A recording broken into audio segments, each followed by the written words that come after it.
it's me, Ruby Collins, and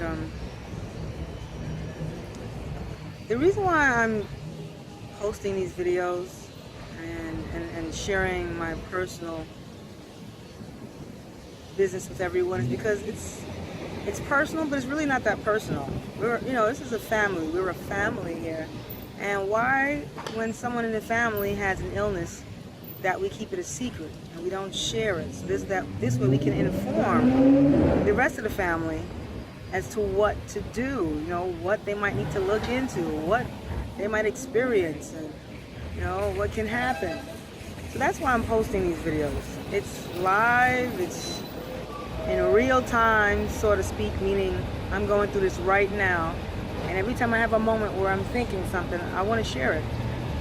And I want to inform those who forget that we forget that there's illnesses out there and we have to take care of our bodies.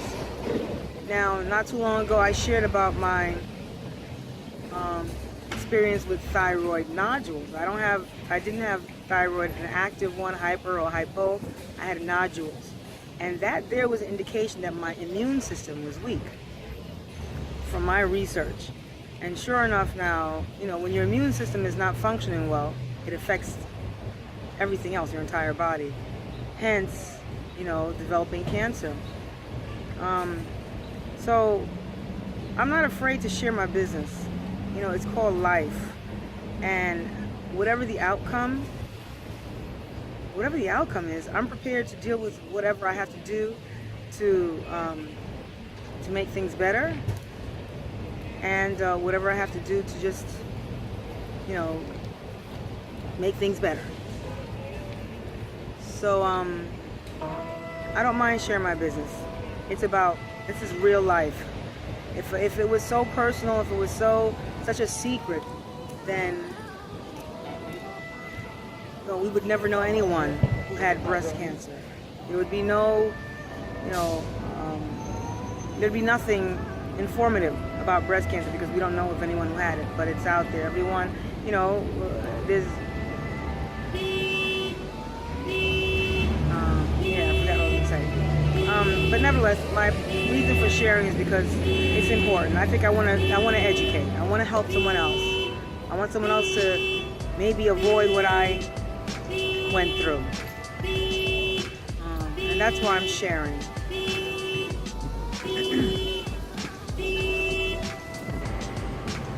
And again, thanks to all my friends on Facebook. I mean, reading your comments, it really makes it a whole lot easier. It really makes it a whole lot easier. I feel like I have a whole bunch of friends out there.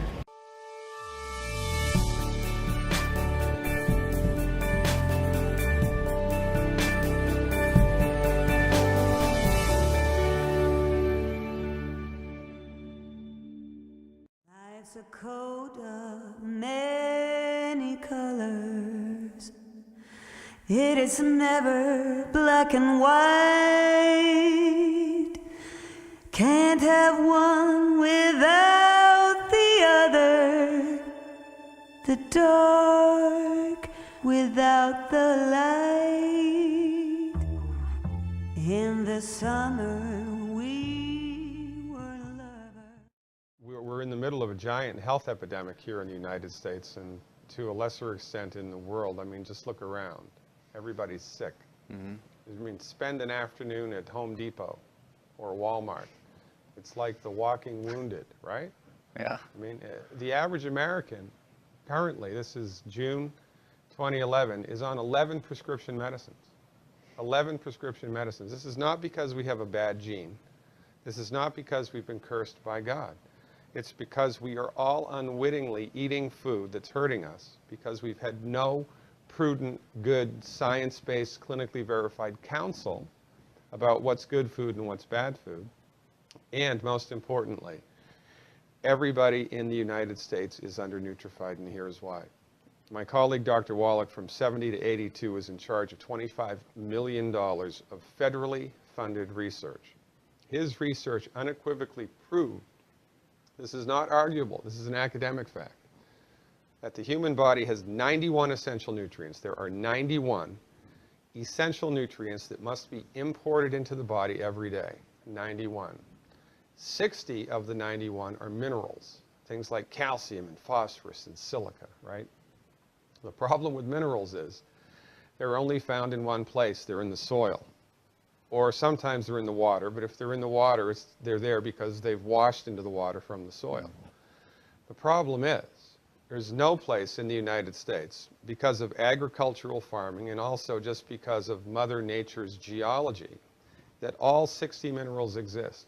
So this row of the cornfield, there might be 12 minerals. The next row, there might be 17. The next row, there might be 25. The corn only needs 6 to grow. The human body needs 60, 6-0. So if this is how much nutrition the human body needs to be healthy every day, this is how much that's in our food. And then the stress of life whittles away at our reserves and something breaks.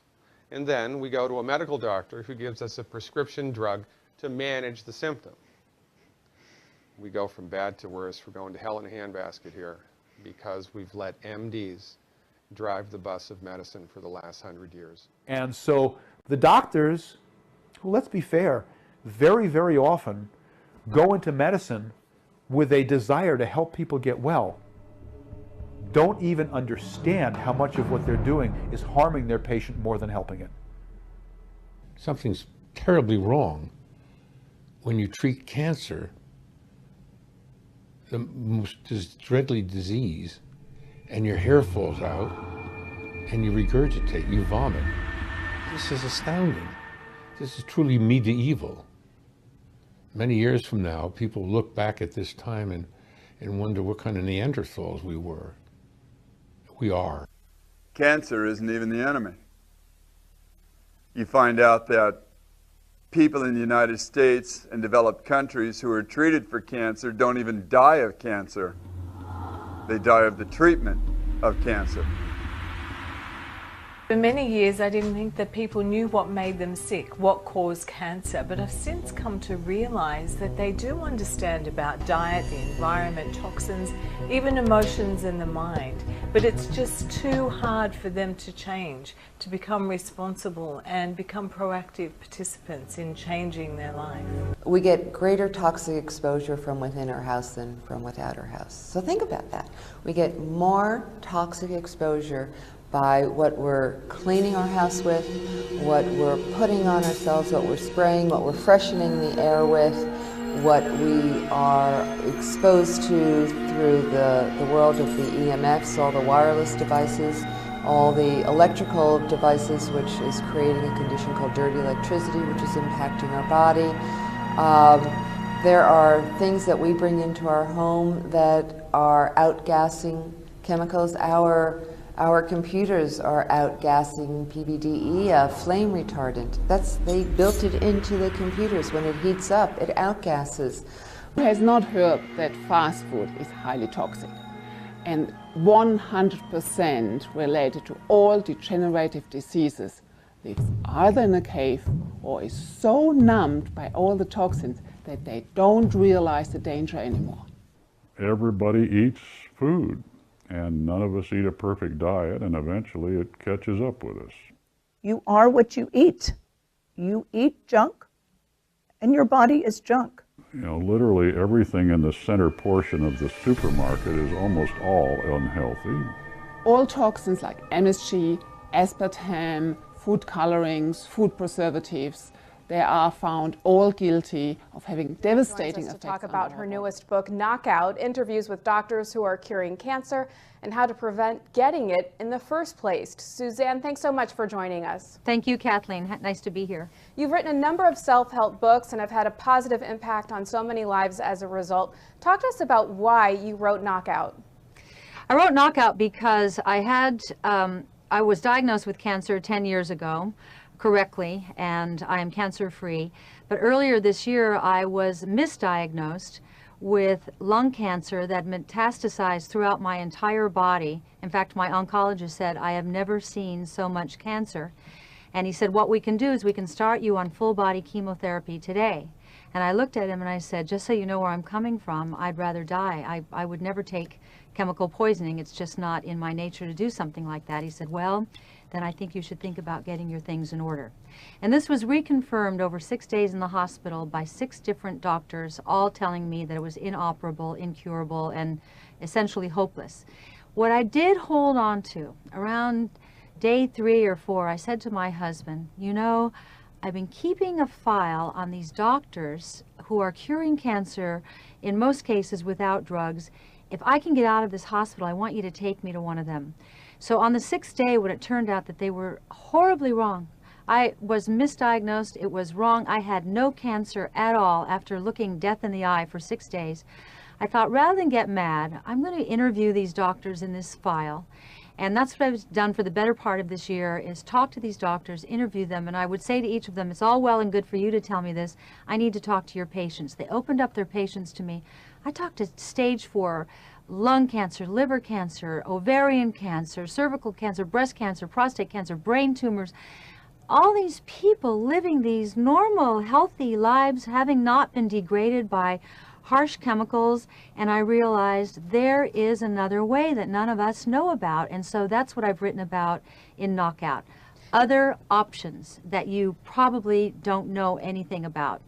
Now, you interviewed doctors and medical professionals using everything from alternative to integrative to conventional methods to combat cancer. Right. Among them was NewsmaxHealth.com contributor Dr. Blaylock, who you also interviewed for your book Breakthrough. Tell us why you revisited Dr. Blaylock and what insights did you feel that he would offer? Oh, Dr. Blaylock is one of the brightest minds in the country. He's a oncologist, neurosurgeon for 22 years. Stopped surgery because he said he was opening brains, seeing cancers so rare in younger and younger people that he decided he had to devote the rest of his life to research, to the effects of chemicals on the human brain and body. So he's a neuroscientist, and I go to him for information all the time. And one of the things that Dr. Blaylock told me that is absolutely shocking, so much so that I've hardly mentioned on television because I'm being so attacked for having the audacity to say that there are ways other than chemotherapy to deal with cancer. But he said, if I were a woman, I would never have a mammogram. And I said, what? He said, if a woman starts at age 40 with no cancer and has a mammogram every year, by the time she's 50, she will have increased her chances of getting breast cancer by 33 1/3%. He said also, the act of smashing the breast the way we do with, like in a panini machine with a mammogram, he said, if you have a tumor in there, he said, that very process of smashing can break the tumor and metastasize the cancer. He said, I said, well, what do we do if we can't have mammograms? He said, first you have an ultrasound, you have a thermogram, if there's any hot spots, then you have an ultrasound, if there are any shadows, then you have an MRI.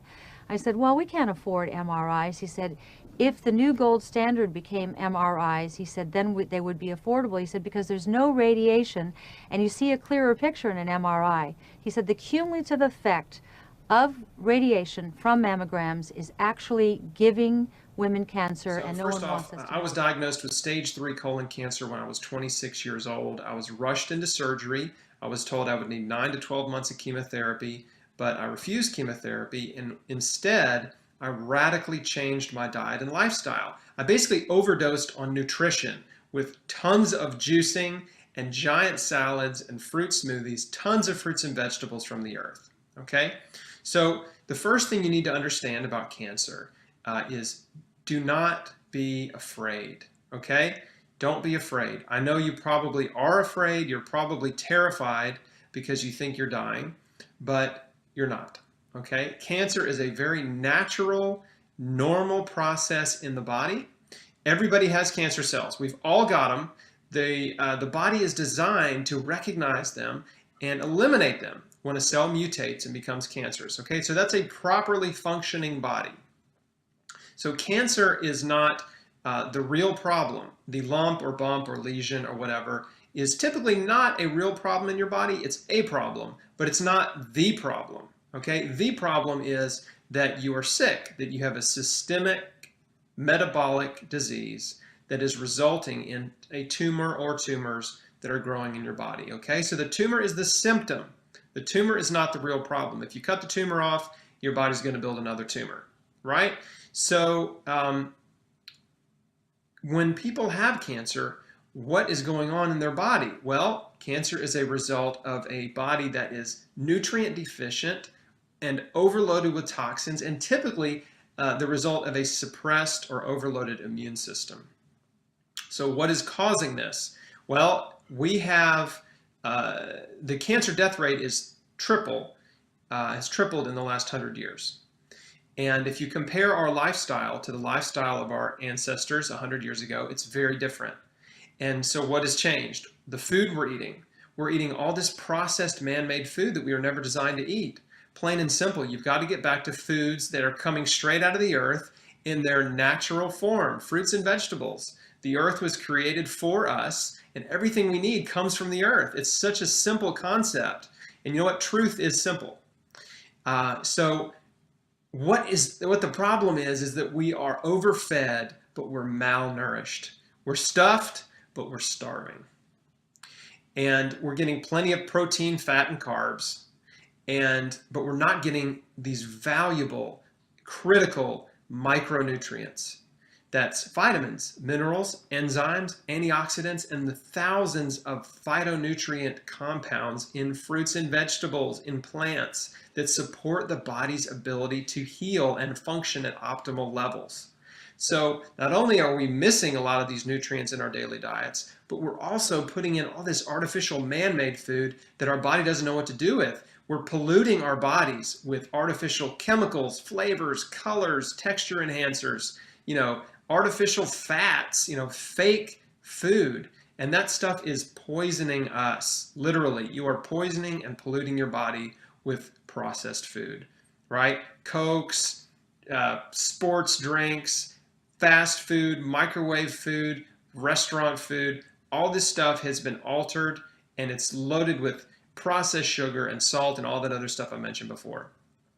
So diet is number one. The second thing is your lifestyle. If you drink a lot, if you smoke a lot, and if you take drugs, especially pharmaceutical drugs, if you're taking one or more pharmaceutical drugs, those are immunosuppressant. Those are cancer promoting, okay?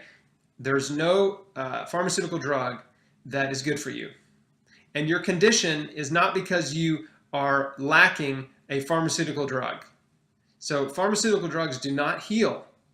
They only mask and alleviate symptoms. The only way to true healing is through nutrition, to give your body all the building blocks that it needs to repair and regenerate. And the good news is that you can do that. Now, so your diet and your lifestyle are major factors. Drinking and smoking are cancer causers. Obesity is the second leading cause of cancer. If you're overweight, it is pro-cancerous. Your body is in a chronic state of inflammation, and it's overloaded and it's struggling. So that's a major cancer promoter. The third factor is lack of exercise. If you're not moving, if you compare yourself to our ancestors who moved constantly, most of them worked with their hands. They did physical labor, which is exercise. They ate fresh food that they grew, they got from a neighbor, or they swapped with a neighbor, they bartered, they ate livestock that they raised or their neighbor raised, so they ate fresh food from the earth versus today and all our processed food. So you've got to move your body. Exercise and movement is life. When you exercise, you're sending signals of life to your body to grow and to get stronger and to live. So you have to start exercising. And then the fourth factor is stress. Stress destroys your immune system. It suppresses your immune system, whether it's relationship stress, work stress, too much exercise, like extreme exercise, like marathon running and triathlon training. You can overdo it. But all stress is immunosuppressant. And if there are people in your life that you've not forgiven, if you're harboring negative emotions like unforgiveness and bitterness and jealousy, and you're judgmental and critical of others, and you're always negative, you are in a chronic state of inflammation and stress. Your stress hormones are elevated, your cortisol and your adrenaline are elevated, and that is a pro-cancerous condition. Okay, so all four of those factors, your diet, your lifestyle choices, whether or not you exercise, and stress, that is how you get cancer. right? Those 4 factors either promote health or they promote disease, depending on your choices, okay? But that's the key, because you have choices. You can turn your health around by changing the way you live your life, okay? So don't let anyone rush you into surgery, chemo, or radiation. You have time. The majority of cancers are not life-threatening, and they're not emergency situations. In fact, the majority of people diagnosed with cancer feel fine. They have a lump or a bump or a lesion or something unusual on a scan, but other than that, they feel fine. They feel healthy, okay? So most doctors will even admit that you have some time. And if you would tell your doctor, I would really like to take some time to change my life. Can I have 30 days? Can I have 60 days? Can I have 90 days? And radically change your diet and lifestyle and see what happens. In my experience, every cancer can be cured in 2 to 16 weeks. The second you get rid of acidosis and toxemia, the second the body gets alkaline and oxygen rich, with juicing a lot of greens like chlorophylls, everything that's green has a lot of chlorophyll, gives the body a lot of oxygen. Getting your body alkaline with good calcium, with good nutrition, with good trace supplements, trace minerals, will help to alkalize the body. So that means the second you are alkaline, the cancer already stops. It can take a couple of days, a couple of weeks, but it stops. You get the body to a healing pH level, which the pH scale goes from 0 to 14, so 7 is neutral, and you need to be slightly alkaline. 7.36 is ideal. But in the healing phase, you should go up to 7.5. It's a little bit over-alkalizing the system. A great friend of mine, Dr. Martin in Germany, is using oxygen more step therapy, for example, where you take the blood out, get ionized oxygen, and you lead the blood back in. And you do this 12 times, and you have basically brand new blood, like a newborn baby. So you already eliminated the lack of oxygen. You see the blood coming out looks like black. They put the oxygen in, and it becomes pink. And it's like legal doping. You get it, and you feel so energized, and you're so vital. And there are, we know basically with what I used, what my MDs in Europe used is vitamin C injections, intravenous vitamin C injections, 100 cc's a day, 3 times a week. That's what we used in certain cases more often. And very often, believe it or not, in my personal experience, the tumors or the cancerous growth was basically gone within a couple of days. And because vitamin C is so powerful and one of the greatest healers out there, you can fix nearly every heart problem, cardiovascular problem with vitamin C. They want to take it off the market. So it's going to become a prescription medication, and then it's synthetic and will not work anymore, like vitamin E. Vitamin E basically helps you to cure very easy and fast blood pressure problems in any way, shape, or form. That's why they made a study with artificially created vitamin E, chemical created vitamin E. Said, see, it doesn't work. No, of course not. Chemicals don't work. Nature works. Mm-hmm. If nature creates a problem, nature creates a solution. Very simple and easy. If it didn't exist 100 years ago, you don't need it today. It's very, very simple. And when you want to help somebody to educate themselves, to eliminate his or her own cancer really, really fast, I would basically start instantly with a vegan diet or with a raw food diet. My friend Paul Nissan is one of the greatest raw food chefs. He has fantastic books out there about raw food, so it's accessible for a couple of bucks how to do it. He has free videos all over his website. And I would go instantly on a raw food diet. I would go make sure, if I don't have a very rare kidney disease, to drink a gallon of water a day with half a teaspoon of sea salt in it a day, because we need salt for every body function. We need electricity. And this electricity can only be produced with enough salt, basically. So if you have a lack of salt, you have a blood pressure problem. See, and we're not supposed to have salt, though, too, especially if we have high blood pressure. That's what we're told. Okay, it's the opposite. The problem is they are talking about table salt. Very often, table salt is 1/3 glass, 1/3 sand, and 1/3 salt. So the glass or the sand is scratching the arteries, and they start to bleed.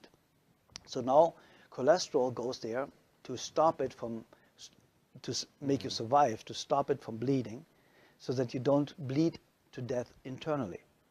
So now they say the cholesterol all of a sudden is the cause of the high blood pressure because it narrows the bloodways. And that's completely absurd, because you die of not enough cholesterol. You do not die of too much. There are people with a cholesterol of 600, perfectly healthy, never been sick in their lifetime. So what do you do with a patient in a burn unit? You give them 20 to 25 hard-boiled eggs a day, because they know only cholesterol can rebuild brand new healthy cells really, really fast. Nearly 87% of a cell is built from cholesterol. So where does the new cell potential or foundation come from if you have a lack of cholesterol? Everybody should have at least 250 combined cholesterol. And then they tell you LDL and HDL are good and bad cholesterols. It's not even cholesterol. It's a protein that transports cholesterol. So they are too stupid to even narrow it down the right way. So if you look at the facts and if you look what they know and what they don't know, you know that Dr. Gary Null stated it, and a lot of other people. The medical profession, the medical doctor statistically has the shortest lifespan of 56 years of age, the highest abuse rate of alcohol and drugs, the highest suicide rate, only the psychiatrist is higher. And so you go to somebody that has the lowest lifespan, highest suicide rate, highest drug abuse rate, to ask them how to have a healthy, happy, long life. I think we should rethink our... I'm just gonna close my eyes and pretend that I'm not here. All these empty faces talking about problems, I don't care. I can't wait till sundown cause my body's aching. I just wanna dance, I just wanna dance. Don't you wanna party? Standing in the crowd feeling heartbeat. Everybody's carefree, everybody's carefree.